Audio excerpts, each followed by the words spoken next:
Anxiety is a universal experience, one that transcends cultures, ages, and social strata. It manifests as a tightness in the chest, a racing mind, or an unshakable sense of dread. For many, it can feel like a storm without end.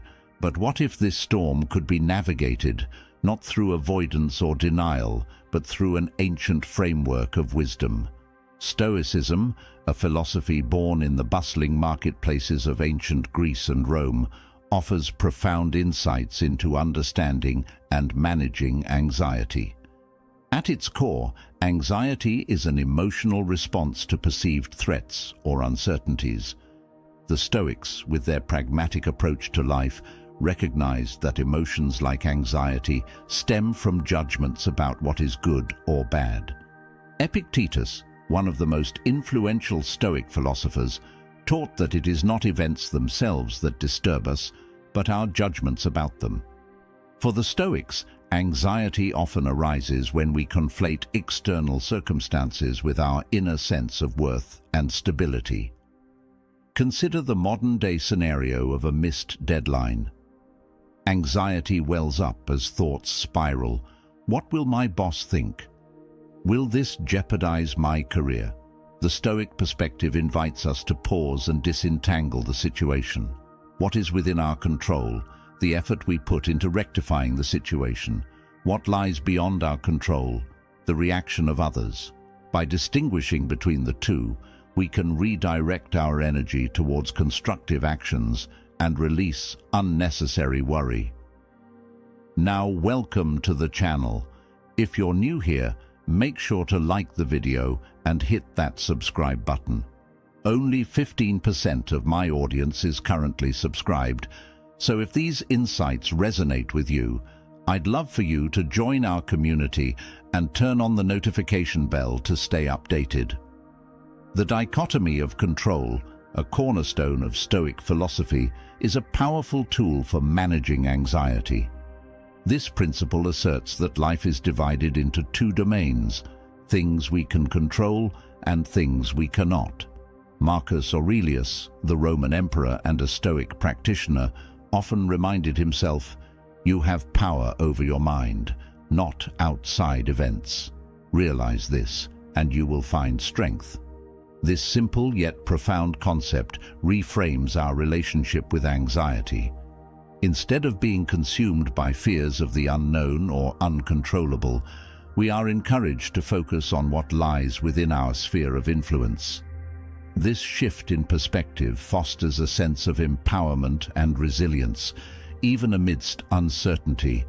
Stoicism also teaches us to question the narratives we create about our experiences. Anxiety often thrives on imagined catastrophes and worst-case scenarios. The Stoics, however, emphasized rational thinking and the importance of aligning our perceptions with reality. Seneca, another prominent Stoic thinker, observed, "We suffer more often in imagination than in reality." By examining the evidence and challenging irrational fears, we can dismantle the foundations of anxiety. A practice known as negative visualization can be particularly effective in this regard. This Stoic exercise involves imagining the worst-case scenario, not to dwell on it, but to diminish its power over us. When we confront our fears directly, we often find them less formidable than they appeared. Negative visualization not only reduces anxiety, but also cultivates gratitude for our present circumstances. Anxiety, in its essence, is a signal.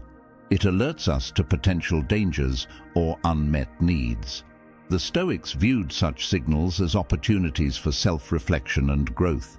Instead of suppressing or avoiding anxiety, they advocated for engaging with it mindfully.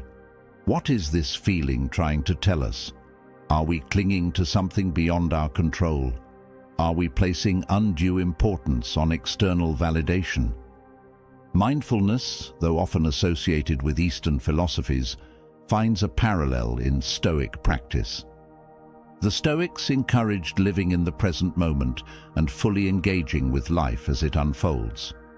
Marcus Aurelius's meditations are filled with reminders to focus on the here and now. confine yourself to the present.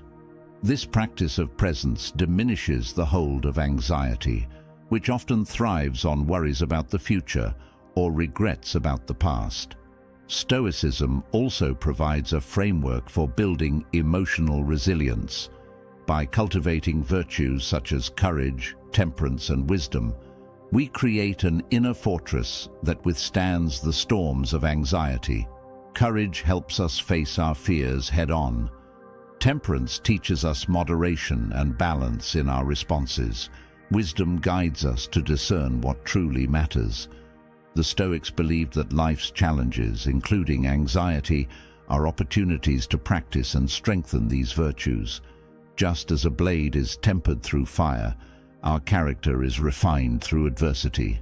Anxiety, when approached with a Stoic mindset, becomes a catalyst for growth rather than a source of suffering.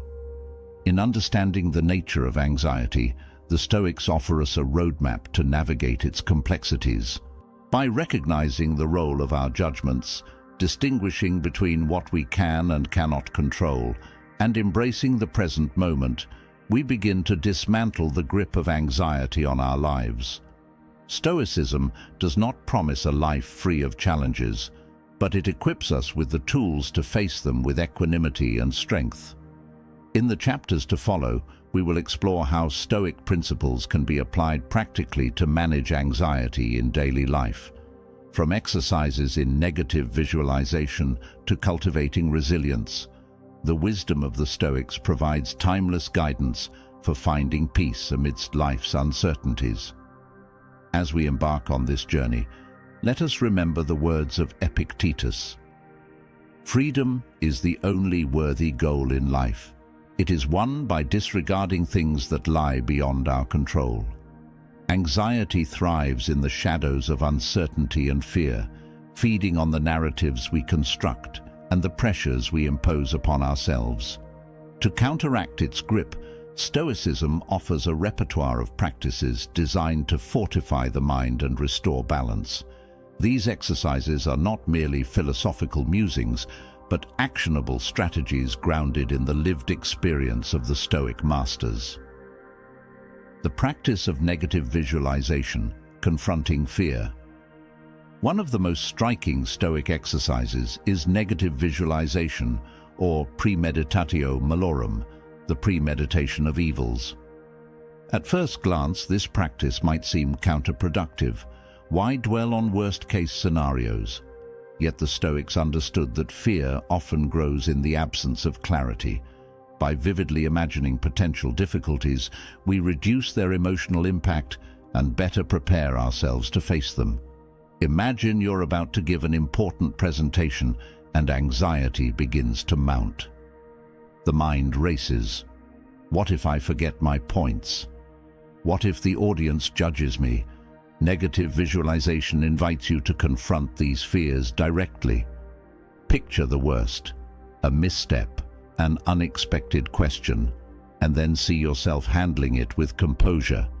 By visualizing potential setbacks and your response, you build confidence in your ability to navigate the situation. Negative visualization also cultivates gratitude. When we imagine life without the things we take for granted, we develop a deeper appreciation for them. This shift in perspective lessens the sting of anxiety, which often stems from a fear of loss. As Seneca reminds us, he robs present ills of their power who has perceived their coming. The dichotomy of control. Anchoring the mind at the heart of Stoicism lies the dichotomy of control, a principle that divides life into two categories: things we can control and things we cannot. Anxiety frequently arises when we conflate the two, expending energy on outcomes beyond our influence.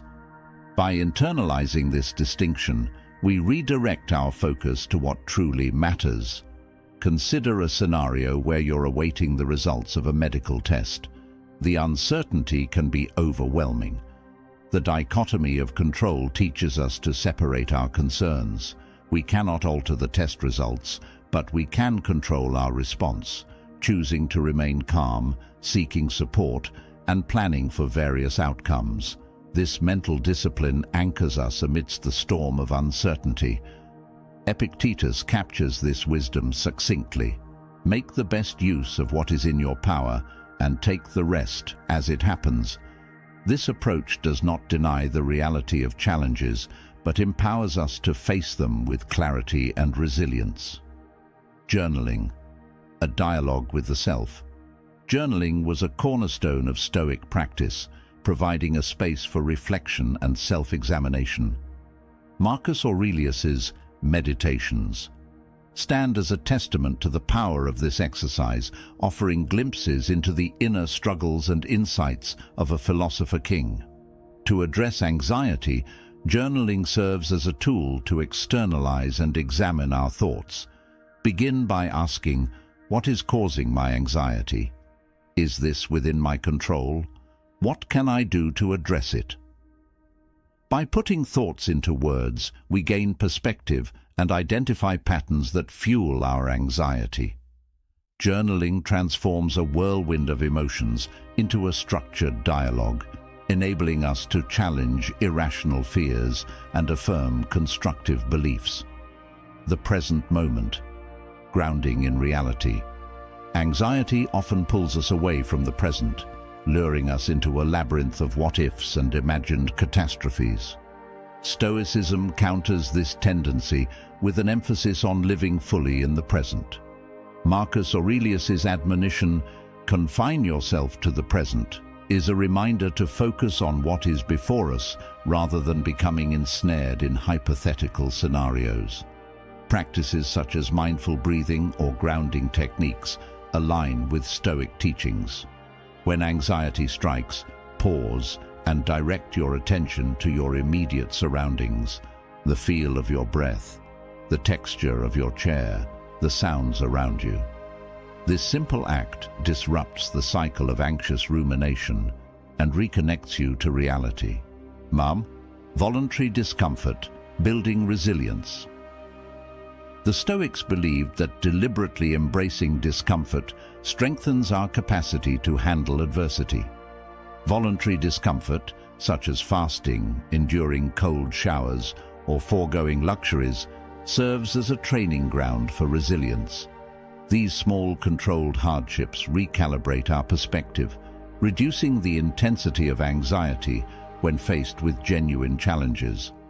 For example, a person anxious about financial instability might practice living frugally for a week, consciously choosing simplicity over indulgence. This exercise demonstrates that they can adapt and thrive even in less than ideal circumstances, diminishing the fear of future hardship. The power of perspective, the view from above. The view from above is a mental exercise that expands our perspective by imagining ourselves as part of a vast, interconnected whole. Picture yourself observing your life from a great height, seeing not only your struggles but also the broader context of human existence. This practice helps to diminish the weight of individual anxieties. The missed appointment or awkward conversation that once seemed monumental now appears as a small event in the grand tapestry of life. As Marcus Aurelius reflects, "Consider how insignificant all this is: endless time, endless matter, endless combinations." The view from above fosters humility and acceptance, reminding us that our worries, while valid, are but fleeting moments in a much larger picture. Cultivating courage and patience. Anxiety often arises from a perceived lack of control or an inability to face the unknown. Stoicism emphasizes the cultivation of courage, the willingness to confront fear, and patience, the ability to endure with grace. Courage is not the absence of fear, but the decision to act despite it. The Stoics viewed courage as a virtue to be practiced daily, whether by speaking up in a difficult conversation or taking a step toward a daunting goal. Begin at once to live, Seneca urges, and count each separate day as a separate life. Patience complements courage, teaching us to endure life's challenges without succumbing to despair. The Stoics remind us that all things, even anxiety, are transient. By enduring with fortitude, we affirm our inner strength and resilience. The role of virtue in overcoming anxiety. For the Stoics, virtue was the highest good and the foundation of a meaningful life. Anxiety often stems from a misalignment with our values or a fear of falling short. By anchoring ourselves in virtue, wisdom, courage, justice, and temperance, we create a stable foundation that withstands the fluctuations of external circumstances. Ask yourself, what virtues do I wish to embody in this moment? How can I act in alignment with my principles, even amidst anxiety? These questions shift the focus from what we fear to what we value, transforming anxiety into an opportunity for growth. The Stoic practices for addressing anxiety are not quick fixes but lifelong disciplines. They invite us to engage with our fears thoughtfully, to question our assumptions, and to align our actions with our values. By embracing negative visualization, the dichotomy of control, journaling, and other Stoic exercises, we cultivate a mindset that is resilient, adaptable, and at peace. As we continue this journey, let us remember the words of Epictetus. Man is not worried by real problems so much as by his imagined anxieties about real problems. With the tools of Stoicism, we can navigate the complexities of anxiety with courage and clarity, reclaiming the serenity that is our natural state. Anxiety is not a distant storm, but often a quiet whisper that infiltrates our daily lives. It lurks in mundane interactions, from meetings to mealtime, transforming ordinary moments into battlegrounds of worry and doubt. To counter this insidious presence, Stoicism provides practical tools that integrate seamlessly into the rhythms of everyday existence, offering a path toward calm and resilience. The morning reflection, preparing for the day. The Stoics believed in beginning each day with intentionality, a practice that prepares the mind to face life's inevitable uncertainties. Marcus Aurelius often started his mornings contemplating the challenges he might encounter, reminding himself of the virtues he wished to embody. This exercise, known as the morning reflection, is a powerful way to frame the day ahead. Imagine waking up and, instead of rushing into your routine, taking a few moments to reflect. What might the day bring? Perhaps a difficult conversation, an unexpected delay, or the pressure of deadlines. Rather than dreading these events, acknowledge them as opportunities to practice patience, courage, or temperance. Write down a few guiding principles for the day, such as, I will respond to frustration with calm, or I will focus on what is within my control. This practice does not eliminate challenges, but equips you to face them with a centered mindset. By preemptively engaging with potential sources of anxiety, you transform them into opportunities for growth. Now, some exciting news. Our channel now offers a live stream, streaming Stoic wisdom and insights around the clock. Plus, by joining our members club, you'll unlock exclusive benefits, deeper content dives, and personal insights. Join us on this journey, and let's build a meaningful life together. And I also humbly ask you to leave a comment, as it helps my channel immensely. If you do not know what to comment, just write "better every day" so I know you reached this far. And don't forget to subscribe for more content like this. Also, I've linked some books on Stoicism that helped me become the man I am today, and will also help you achieve a Stoic mindset. The power of pausing, responding. Instead of reacting, anxiety often drives us toward impulsive reactions, a fight-or-flight response that prioritizes immediate relief over thoughtful action. The Stoics, however, emphasized the power of pausing, a deliberate moment to assess before acting. Consider a scenario where you receive an email that provokes frustration or fear. The immediate urge might be to reply defensively or avoid the issue altogether. Instead, practice the Stoic pause. Take a deep breath and ask yourself, what is within my control here? What is the most virtuous response I can offer? Will this matter a week, month, or year from now? This brief interlude shifts your focus from reaction to intention, allowing you to respond in alignment with your values rather than being driven by anxiety. Mindful transitions, creating space between tasks. Modern life often feels like a relentless stream of tasks and obligations, each blending into the next without pause. This constant motion fuels anxiety, leaving little room for reflection or recovery.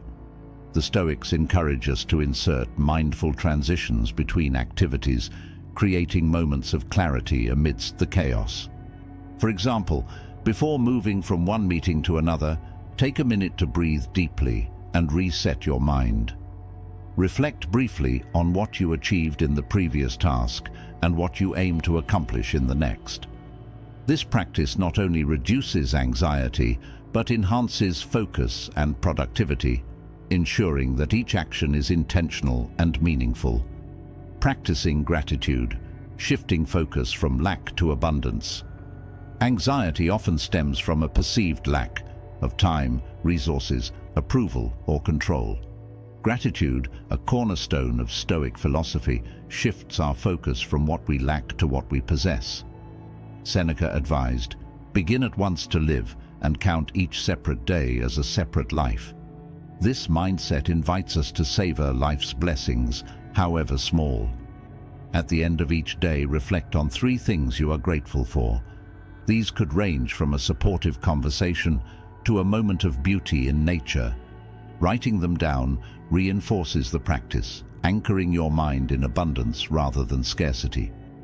Over time, this habit reshapes your perspective, reducing anxiety by fostering a sense of contentment and appreciation. Engaging with others. Stoic empathy in relationships. Anxiety often arises in the context of relationships, where misunderstandings, expectations, and judgments create fertile ground for worry. The Stoics recognize that human interactions are a significant source of both joy and tension, and they developed strategies to navigate them with wisdom and empathy. Epictetus taught, "People are not disturbed by things, but by the views they take of them." When conflicts or misunderstandings occur, the Stoic approach involves seeking to understand the other person's perspective. Ask yourself, what assumptions am I making about their intentions? How might their actions be shaped by circumstances beyond their control? How can I respond with compassion and integrity? This mindset not only alleviates anxiety, but strengthens relationships, fostering mutual understanding and respect. Evening review. Learning from the day. The Stoics valued reflection as a tool for growth, and the evening review was a central practice in their daily lives. Before retiring for the night, reflect on the events of the day and assess how you managed your thoughts, emotions, and actions. Ask yourself, where did I allow anxiety to influence my behavior? How did I respond to challenges? Did I embody the virtues I aspire to? What can I do differently tomorrow? This practice is not about self-criticism, but self-awareness. By examining your choices, you identify patterns and areas for improvement, transforming anxiety into a guide for personal development. Simplifying commitments. Prioritizing what matters. Anxiety often stems from overcommitment and the pressure to meet unrealistic expectations. The Stoics emphasized the importance of simplicity, focusing on what truly matters and letting go of unnecessary distractions. Marcus Aurelius wrote, "If it is not right, do not do it. If it is not true, do not say it." Take an inventory of your commitments and obligations. Which ones align with your values and long-term goals? Which ones serve as sources of unnecessary stress? By simplifying your life and prioritizing what matters most, you reduce the mental clutter that feeds anxiety. Cultivating a supportive environment. The environment we inhabit influences our thoughts and emotions more than we often realize.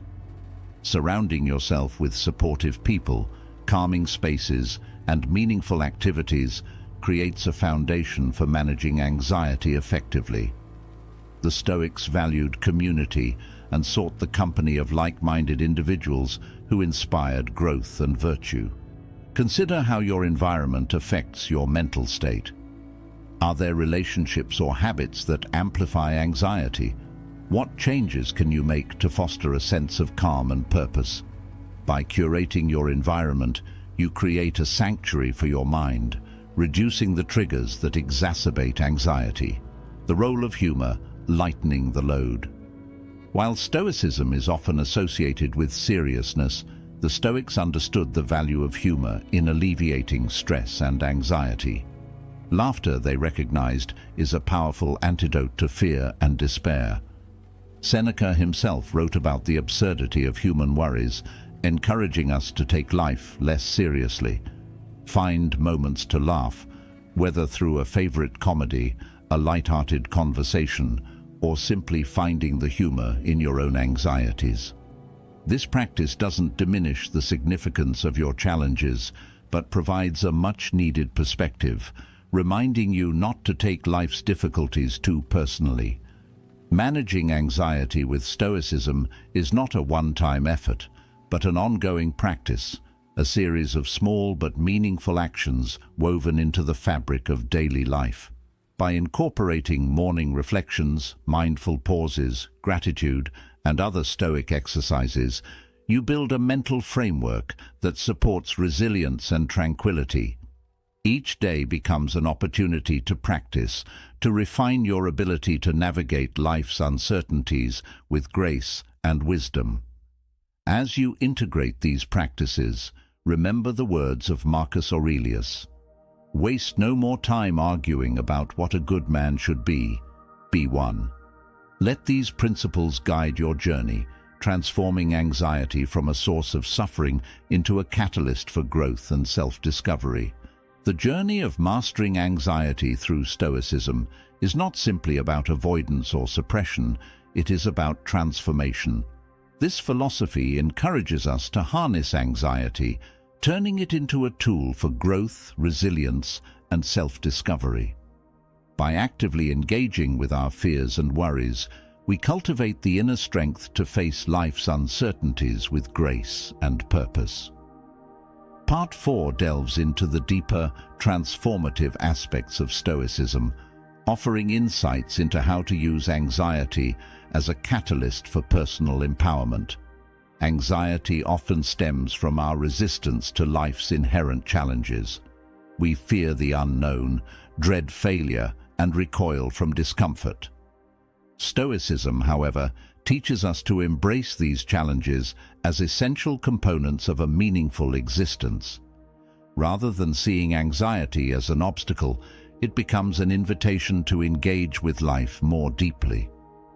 Consider the Stoic practice of amor fati, or love of fate. This principle urges us to accept and even love the circumstances that shape our lives, including those that provoke anxiety. Marcus Aurelius wrote, "A blazing fire makes flame and brightness out of everything that is thrown into it."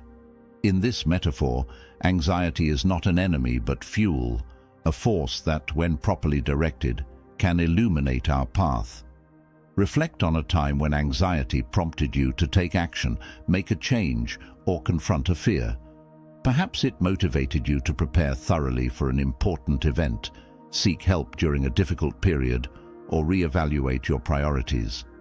By viewing anxiety as a signal rather than a threat, you transform it into a source of energy and insight. Practicing self-compassion. The Stoics emphasized the importance of self-awareness, yet they were also advocates of self-compassion. While they encouraged rigorous self-examination, They recognized that growth requires kindness toward oneself. Anxiety often carries a narrative of inadequacy or failure, a harsh inner voice that undermines our confidence and well-being. Epictetus reminds us, "You are a little soul carrying around a corpse." This stark yet humbling observation highlights the limitations of our physical existence, encouraging us to treat ourselves with understanding and patience. When anxiety arises, instead of criticizing yourself for feeling weak or unprepared, approach your emotions with curiosity and care. Ask yourself, what is this anxiety trying to tell me? How can I address its root causes without judgment? By fostering a compassionate relationship with yourself, you create a safe space for growth and healing. Building a foundation of virtue. For the Stoics, the foundation of a good life was virtue, living in alignment with wisdom, courage, justice, and temperance. These guiding principles serve as anchors in turbulent times, providing clarity and direction amidst the chaos of anxiety. When faced with a challenging situation, consider how you can embody these virtues. Wisdom. Seek understanding before reacting. What can you learn from this experience? How can you approach it with clarity and insight? Courage. Confront your fears head-on. What action can you take despite your anxiety? How can you show bravery in the face of uncertainty? Justice. Act with fairness and integrity. How can you contribute positively to others, even when feeling overwhelmed? Temperance. Maintain balance and self-control. How can you avoid overreacting or succumbing to extremes?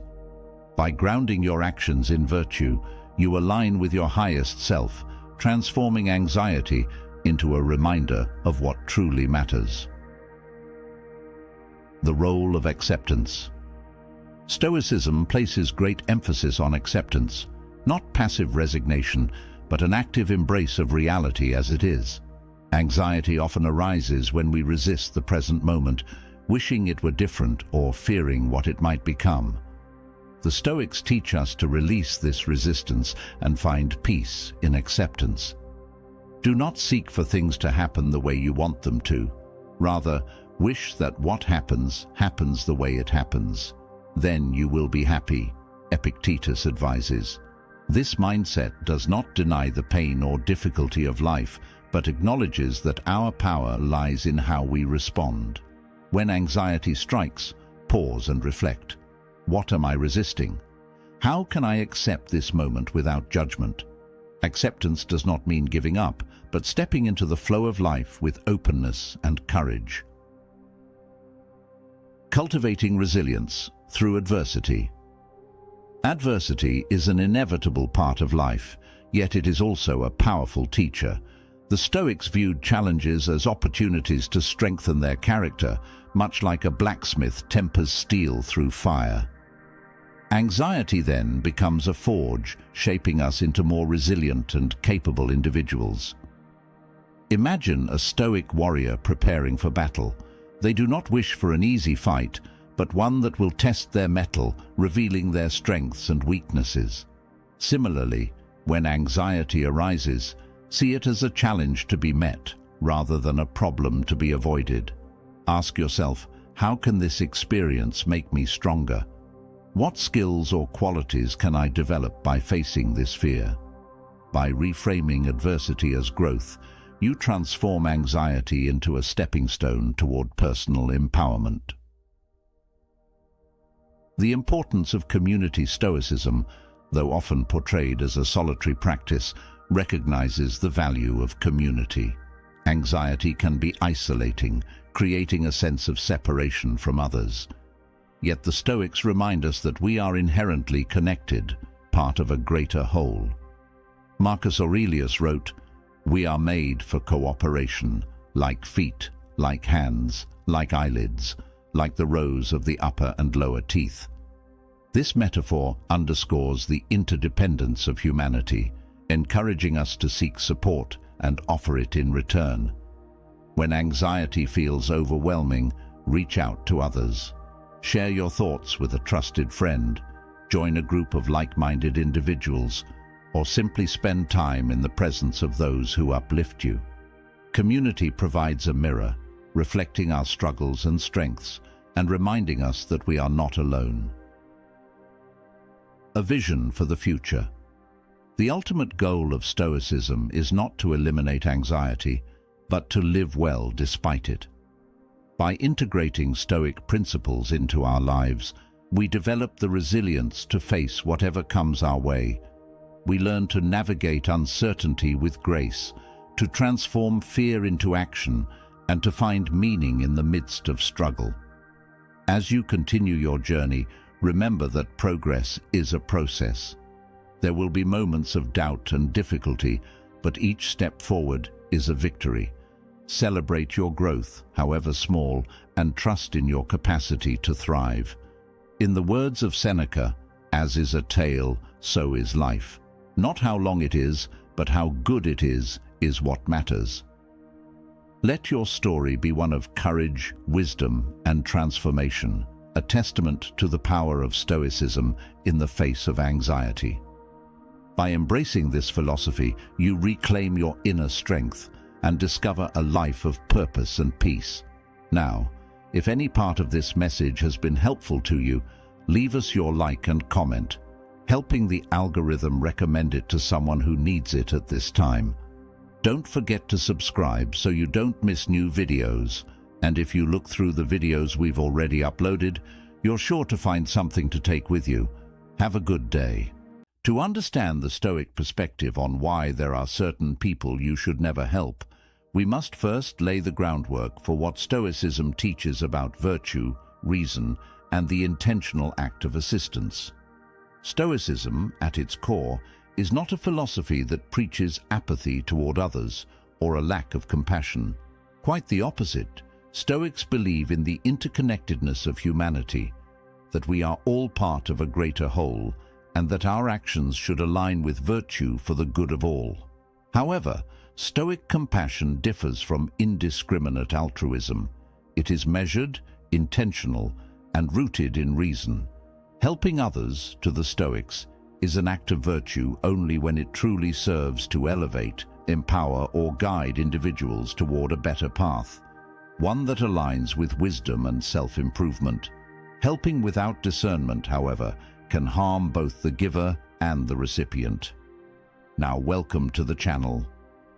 If you're new here, make sure to like the video and hit that subscribe button.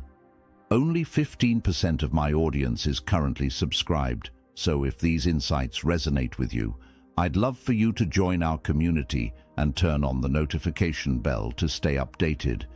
To the Stoics, virtue is the highest good. It is the moral compass that governs all action and thought. Virtue is comprised of 4 key elements: wisdom, courage, justice, and temperance. Any action that violates these tenets is unworthy and should be avoided. Helping others, when done without forethought, often runs afoul of these principles.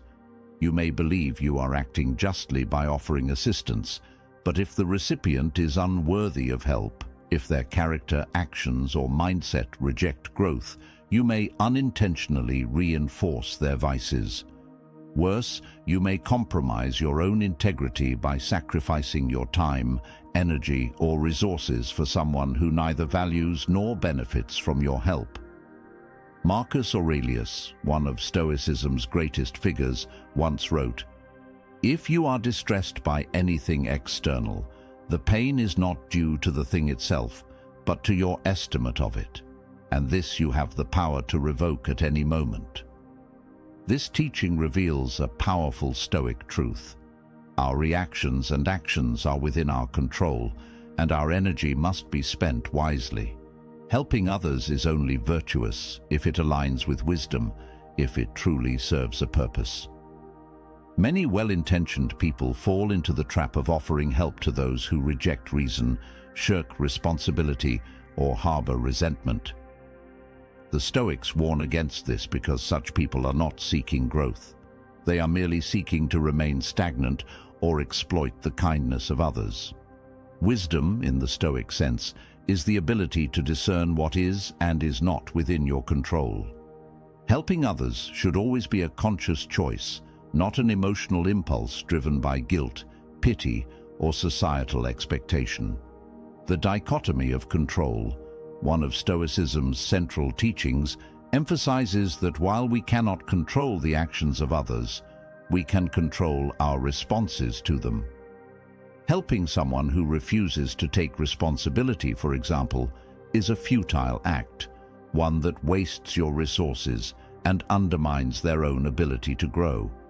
As Epictetus famously said, we cannot choose our external circumstances, but we can always choose how we respond to them.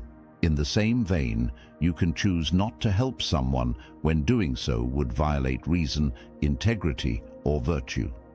This is not to say that Stoics advocate for cruelty or indifference. On the contrary, the Stoics were deeply committed to the well-being of others. Seneca, for instance, wrote extensively on kindness, generosity, and the importance of uplifting those who seek to better themselves. However, Stoic kindness is grounded in discernment. It recognizes that enabling the flaws of others is neither kind nor just. Helping someone who willfully ignores truth, avoids responsibility, or exploits your goodwill is a betrayal of your own values. It undermines your virtue and perpetuates their vices. The consequences of misguided help can be far-reaching. It is not only a matter of wasted time or energy, but also a matter of reinforcing harmful behaviors. Consider, for example, a person who refuses to acknowledge their own ignorance. If you continually offer guidance or support to someone who rejects truth, you are not helping them. You are enabling their stagnation. In this case, your help becomes a crutch that prevents them from seeking growth on their own.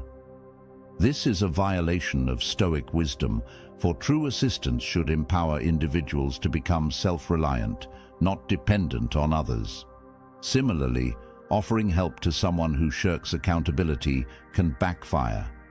Such individuals often deflect blame and avoid responsibility for their actions. By stepping in to solve their problems, you shield them from the consequences of their choices. This denies them the opportunity to learn, grow, and develop the resilience necessary for a virtuous life. The Stoics teach us that hardship is a teacher, not a punishment. As Seneca wrote, "A gem cannot be polished without friction, nor a man perfected without trials." When you shield others from their trials, you rob them of the opportunity to become stronger. This leads us to an essential Stoic principle: boundaries. Boundaries are not a sign of selfishness. They are a reflection of wisdom and self-respect. Helping others without compromising yourself is a delicate balance. Stoicism teaches that you cannot pour from an empty cup. If you give too much of yourself to those who do not value your help, you deplete your own energy and compromise your ability to act virtuously. This is not virtuous self-sacrifice, it is recklessness. Helping others should never come at the expense of your own well-being or principles. Boundaries also ensure that your help remains intentional. Instead of acting impulsively out of guilt or pity, you pause to consider whether your assistance will truly serve a higher purpose. Will it help the person grow? Will it align with reason and virtue? If the answer is no, then the Stoics would argue that it is better not to help at all. Helping without discernment is not kindness. It is weakness masquerading as virtue. As we explore the 6 types of people you should never help, we will see how each case violates Stoic principles in its own way. From the willfully ignorant to the perpetually resentful, these individuals resist growth and reject reason, making your help both futile and harmful. By identifying these patterns, you can learn to offer assistance in ways that are meaningful and virtuous, while protecting yourself from those who would exploit your goodwill. Helping others is a noble act, but only when it aligns with wisdom, justice, and integrity. Anything less is a disservice to both yourself and the person you are trying to help. Let us begin by examining the first type of person the Stoics warn against: the willfully ignorant. These are individuals who refuse to learn, grow, or accept truth, even when it is presented to them.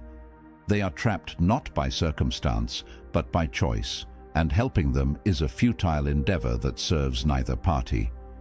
Through this exploration, we will uncover how Stoic wisdom guides us to help those who are worthy of our efforts while recognizing when to let go.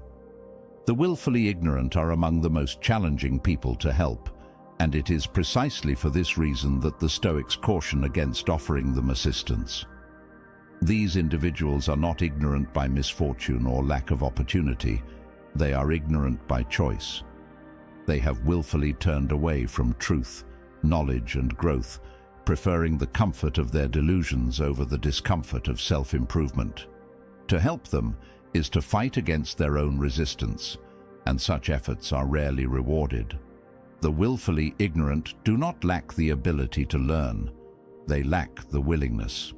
This is an important distinction, for Stoicism teaches that willingness, the desire to improve and grow, is a necessary precondition for receiving help. In Stoic philosophy, wisdom is a fundamental virtue.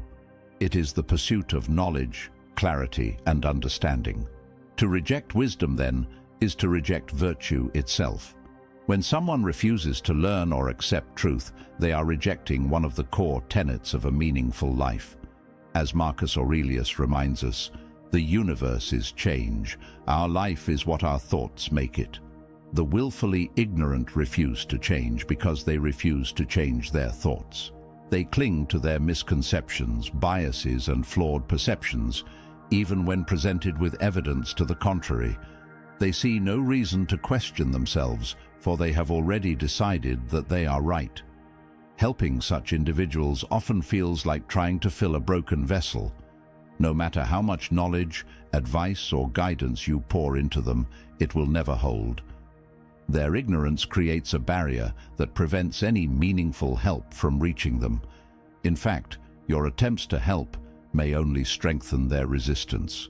The willfully ignorant often perceive help as a threat to their worldview, and they may respond with defensiveness, hostility, or dismissal. In their eyes, you are not offering wisdom. You are challenging their identity, and they will fight to protect it. This is why the Stoics advise against helping those who refuse to help themselves. Your efforts are better spent on those who are open to growth, those who recognize their ignorance and seek to overcome it. The willfully ignorant are not your responsibility, for their ignorance is a choice that they alone must confront. As Epictetus teaches, it is impossible for a man to learn what he thinks he already knows. Until the willfully ignorant acknowledge their ignorance, no amount of help will make a difference. The same principle applies to the unaccountable, those who refuse to take responsibility for their actions. The unaccountable live in a state of perpetual blame, always pointing fingers at others rather than looking inward. To the unaccountable, life is something that happens to them, not something they have control over. They see themselves as victims of circumstance, powerless to change their situation. This mindset is antithetical to Stoic philosophy, which emphasizes personal responsibility as the foundation of a virtuous life. The Stoics teach that we are not defined by our circumstances, but by our responses to them. As Epictetus famously said, we are disturbed not by events, but by the views we take of them. The unaccountable refuse to take ownership of their views, their choices, and their actions. They blame others for their failures, their hardships, and their misfortunes, never pausing to consider their own role in the outcomes they experience. Helping such individuals is a futile exercise because they are not interested in change. They are interested in absolution. They do not seek growth. They seek escape from responsibility. When you help the unaccountable, you reinforce their lack of responsibility. By solving their problems for them, you shield them from the consequences of their actions. This may seem compassionate in the moment, but it is ultimately harmful. The Stoics teach that hardship is a necessary teacher, for it is through struggle that we develop resilience, wisdom, and strength. By removing the unaccountable from their struggles, you deny them the opportunity to learn and grow. You enable their avoidance, and in doing so, you become complicit in their stagnation. To help someone who refuses to take responsibility is to carry a burden that is not yours to bear. It is to expend your energy on someone who will only waste it, for they are not ready to change. Stoicism teaches us to focus our efforts on what is within our control, and the actions of the unaccountable are not within our control. As Seneca reminds us, it is not the man who has too little, but the man who craves more, that is poor. The unaccountable crave escape from their problems, but they are unwilling to do the work required to solve them. Your help then becomes a crutch that allows them to remain in their cycle of avoidance. This does not mean that you should abandon all compassion for the unaccountable. Stoicism teaches us to approach others with empathy and understanding, recognizing that everyone is on their own journey. However, compassion must be tempered with discernment. You can offer guidance, encouragement, and wisdom, but you cannot take responsibility for someone else's choices. The unaccountable must learn to carry their own burdens, for it is only through this process that they will develop the strength to overcome them. As we move forward, we will explore the next type of person the Stoics warn against helping, the perpetual victim. These individuals, much like the unaccountable, reject responsibility for their lives, but they do so in a way that is even more insidious. By defining themselves through hardship and suffering, they trap themselves in a mindset of powerlessness, one that no amount of external help can fix. Among the individuals Stoicism advises us to avoid helping, the perpetual victim holds a unique and deeply troubling place. This is not because they are suffering, as suffering is an inherent part of the human experience, but because they have chosen to define themselves by it. The perpetual victim does not merely endure hardship, they weave it into their identity, using it as a shield against accountability and growth. In the eyes of a Stoic, this mindset is a profound rejection of the resilience and rationality that define human potential. To understand why the Stoics urge caution with the perpetual victim, one must first examine the Stoic approach to adversity. For the Stoics, adversity is not something to be avoided or lamented, but rather an opportunity for growth. Marcus Aurelius famously wrote, "The impediment to action advances action. What stands in the way becomes the way." Challenges in this view are not barriers but stepping stones, guiding us toward greater wisdom, courage, and self-mastery. The perpetual victim, however, sees adversity not as a teacher, but as an indictment, a reason to withdraw, to pity themselves, and to reject personal agency. In the mindset of the perpetual victim, every misfortune is amplified, every slight is intentional, and every failure is the fault of others. Their narrative is one of constant oppression, and they wield their suffering as a tool to garner sympathy and avoid accountability. When you try to help such a person, you may find that your efforts are met not with gratitude, but with resistance or even hostility. This is because the perpetual victim's identity depends on their suffering. To resolve their problems would be to strip them of the very thing that defines them. Consider the wisdom of Epictetus, who taught that we must distinguish between what is within our control and what is not. The perpetual victim blurs this distinction, placing all blame on external factors while absolving themselves of any responsibility. They do not ask, "How can I respond to this hardship in a virtuous way?"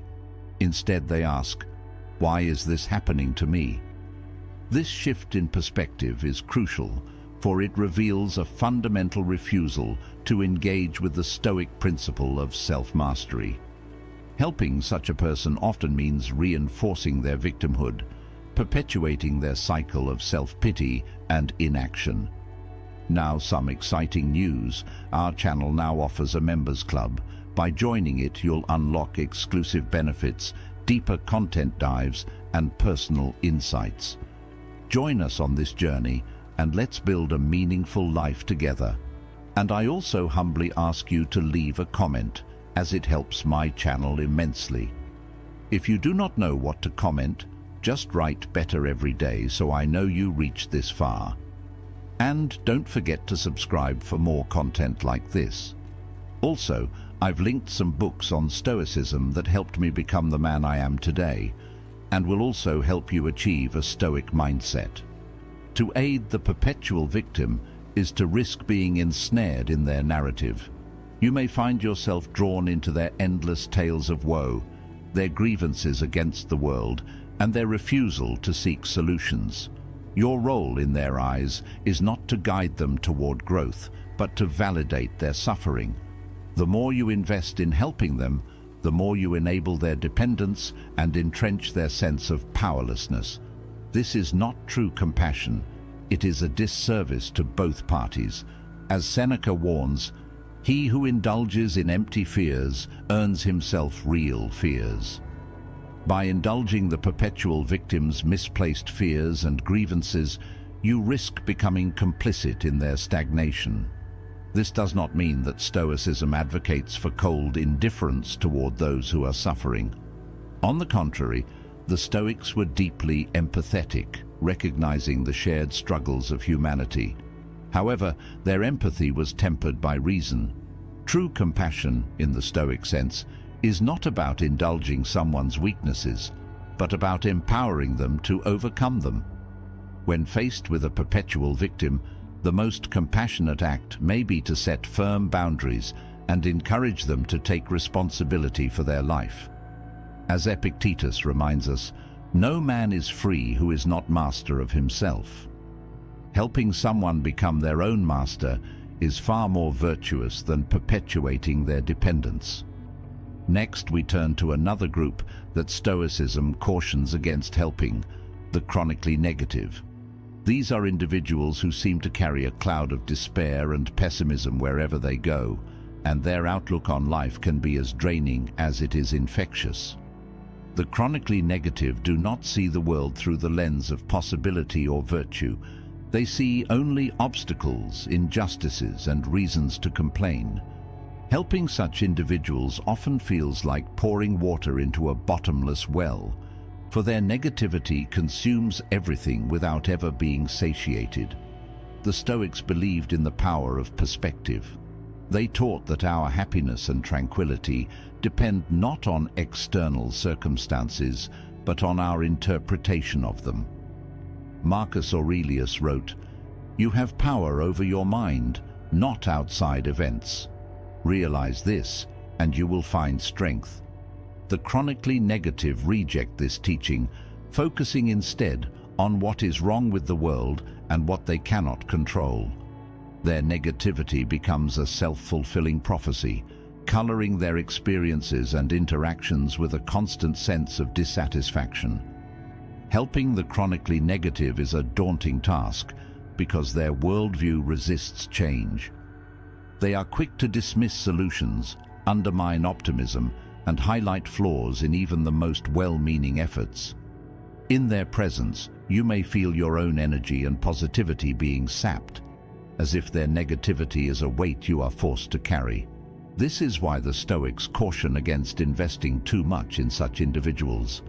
While it is natural to want to uplift others, doing so at the expense of your own tranquility is neither virtuous nor wise.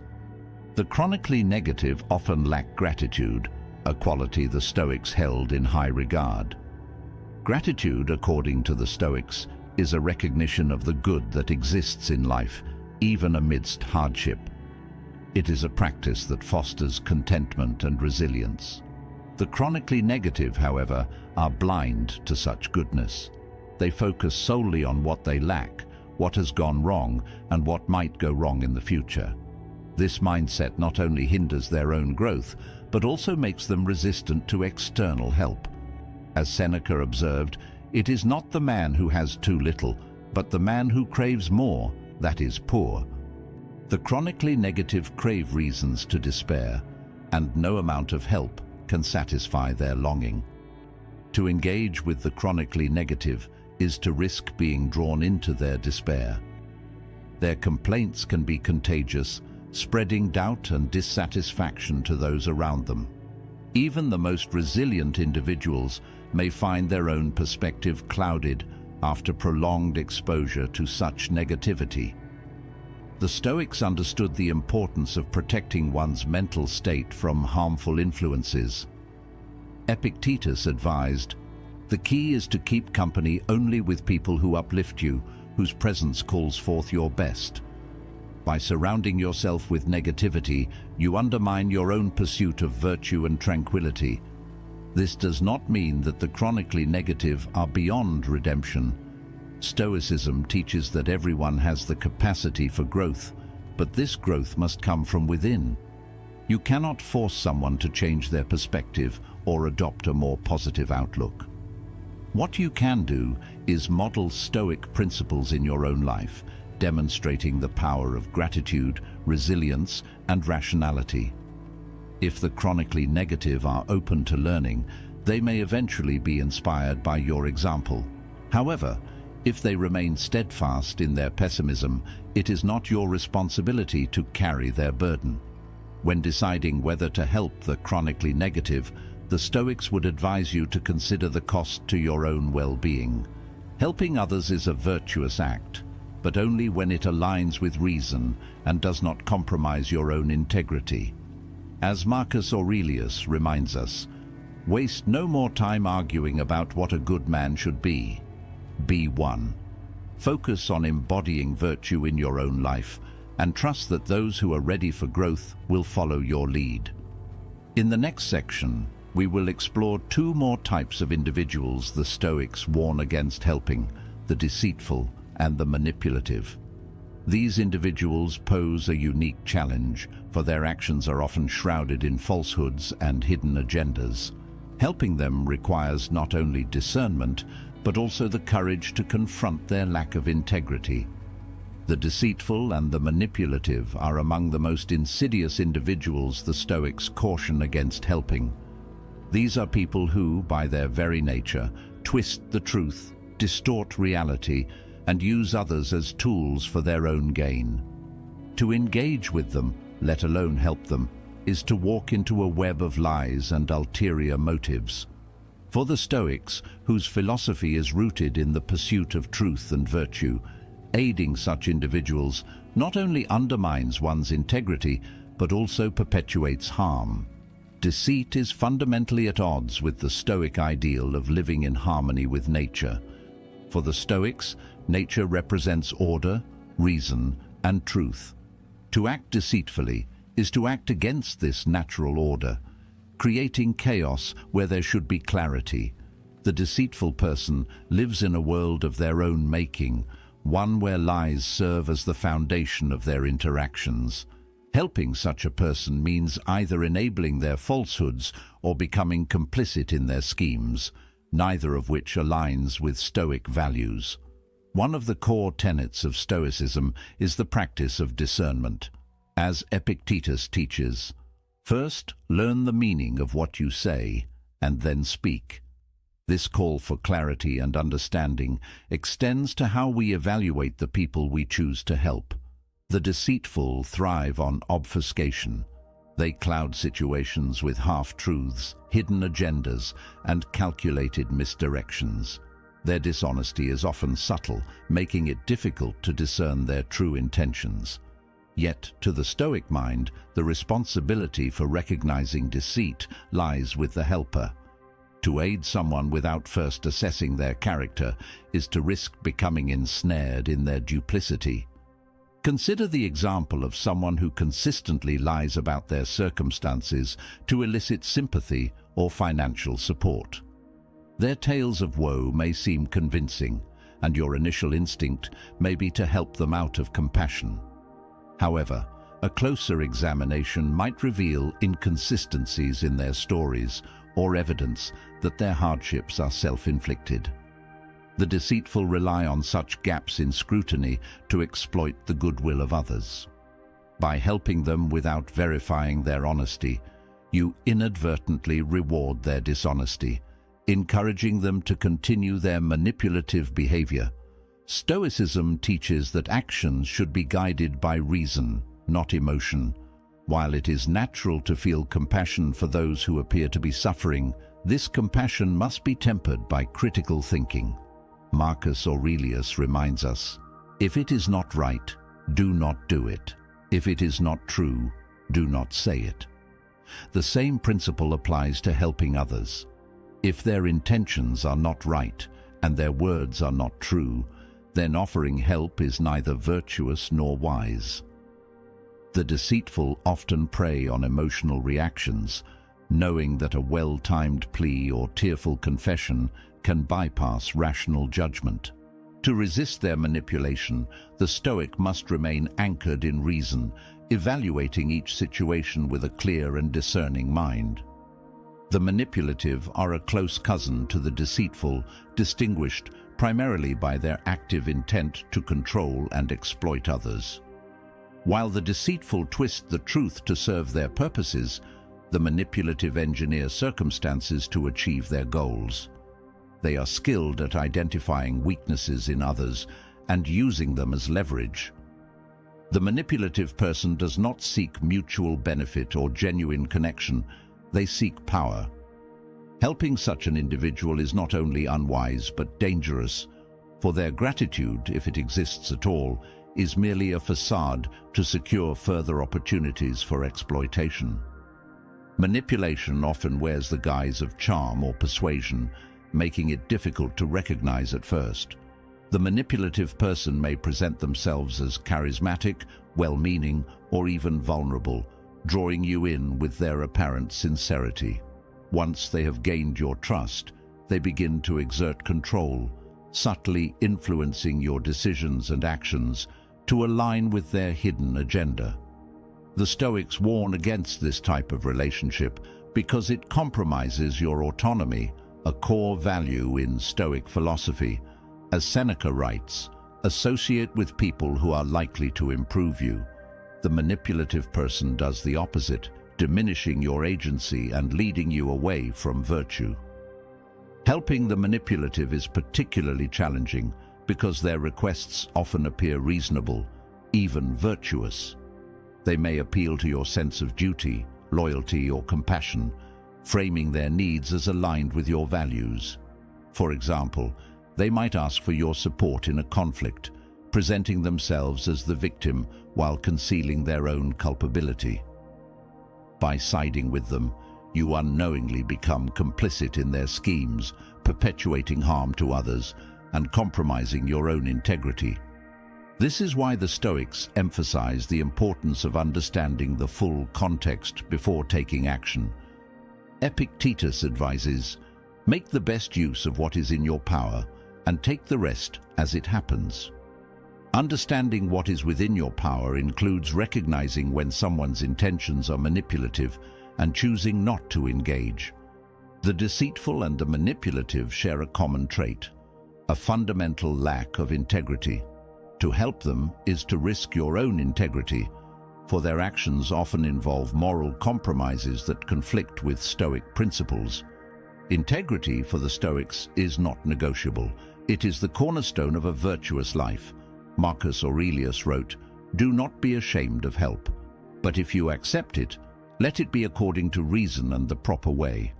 Helping someone whose intentions are dishonest or harmful is not according to reason, and it undermines the very foundation of a virtuous life.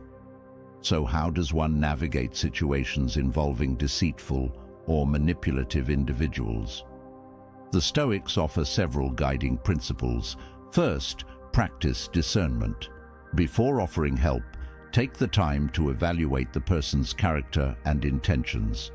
Look for patterns of behavior that reveal whether their words align with their actions. Second, set boundaries. Helping someone does not mean allowing them unlimited access to your time, resources, or emotions. Establish clear limits to protect yourself from exploitation. Finally, prioritize your own pursuit of virtue. Helping others should never come at the expense of your integrity or well-being. As Marcus Aurelius advises, waste no more time arguing about what a good man should be one. The deceitful and the manipulative often leave a trail of harm in their wake, affecting not only their immediate victims, but also those who attempt to help them. By refusing to engage with their falsehoods and schemes, you not only protect yourself, but also uphold the Stoic commitment to truth and virtue. This does not mean abandoning compassion or turning a blind eye to the suffering of others. Rather, it means approaching each situation with reason, clarity, and integrity, ensuring that your actions contribute to the greater good rather than enabling harm. As we conclude this exploration of the 6 types of people Stoicism advises us not to help, it is worth reflecting on the broader lessons these teachings offer. At its core, Stoicism is a philosophy of empowerment. It teaches us to focus on what is within our control, to live in accordance with nature, and to cultivate virtues such as wisdom, courage, and justice.